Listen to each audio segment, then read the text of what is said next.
I want to spitfire some questions so the viewers can understand some of the lingo that we're talking about. Oh, yeah. So quicker answers to the questions. What is an angel? What is an angel investor type of thing? Right. So an accredited investor is someone generally that has a high net worth or is able to be a mentor. Obviously, now they've opened up those regulations to allow people that are just knowledgeable in the area with different financial licenses. But those people just want to invest and allow capital to be available for founders and startups locally, at least with our group. Obviously, angels can invest nationwide. Okay, so then a series of questions, just going deeper. What is 757 Angels then? 757 Angels, we are a group and not a fund. So we're a group of 130 plus angels, and we're really building that ecosystem locally. We have a Virginia-based ethos, and we invest in Virginia-based companies. And if I remember correctly, the 757 Angels doesn't actually even collectively invest as a group. Even opposite of the fund part of that is it is a collection of individuals, like you just said, and then of that, they see performances from companies who get their packages out there to then, or their companies to get out there to then be funded. And then from there, a group of those that are in the stands, if you will, decide and invest in those companies. Is that still the way it's running? Right. So all of our angels have the opportunity, but not any sort of requirement to invest into the companies that we provide for them. I'm really more of an investment curator. And then the board does the deeper dive due diligence. We allow 3 companies at the end to pitch to our entire group. And then our 130 plus members have the opportunity to invest, but there is no set requirement for them to invest in those companies.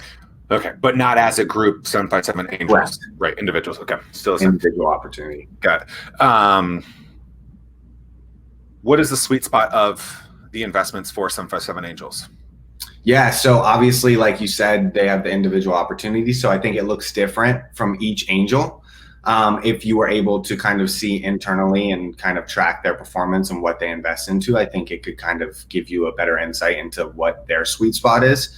But I'd probably say a $4 to $6 million valuation range is probably a typical sweet spot. And then companies that are probably in the market, even if they're a little early with revenues, but they have a little traction, a little validation behind their product or service. What does that mean, a little revenue? What do you mean by that? Yeah, so early revenues, obviously, again, that looks different from each model. Now, we do have a lot of health tech that comes at us that is going to be pre-revenue for a long time. If they're trying to get through FDA approvals, it's going to be a long path. So those are going to be pre-revenues, and sometimes they're expecting to sell before they even hit revenues. But for some of the companies, we like to see at least some traction. And so revenues can give us some validation behind their product and or service. So it's more so on that traction side. So then define traction. Yeah, so we want to see customer feedback. We want to see good feedback. We want to see people converting from those pilots to actually paying customers. If you have a freemium model, we want to see that, yes, the service works and they love it when it's free, but are they actually going to convert into those paying customers? All right, last one, Tim. So the person who's hearing all this, I think my company is great. I have a great idea. I have some traction in those things. But they don't seem to get past the next steps in any angel groups, whether it's 757 Angel Group or not. They're in a tech company, maybe they participate in Start Peninsula, something like that. What is typically missing from a company? I know it's a very open-ended question, a very broad question, but like, what's typically missing in something like that from a company who thinks they check off everything on your list, but don't actually ever get close to that next step with you guys? Right.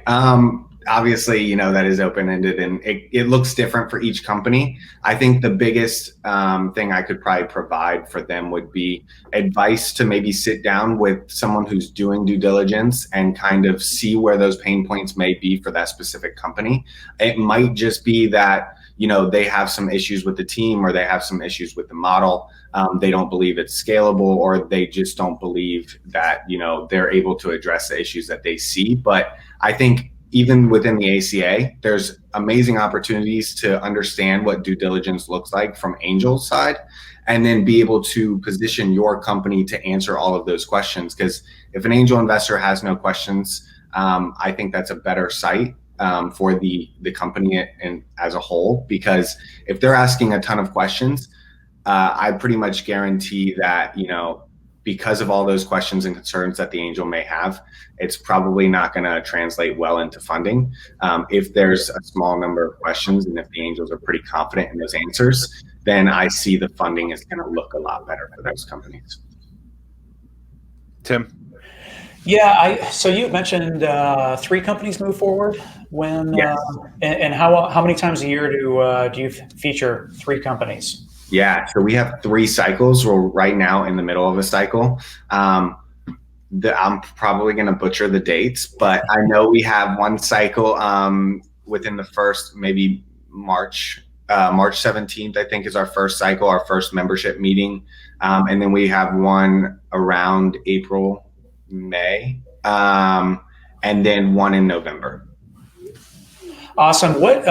So with that, how has, because before you would have, correct me if I'm wrong, there would be a dinner, there would be like at the Westin or something like that, the companies would pitch. How has COVID changed everything, and how do you do everything now? And what has been the impact of COVID?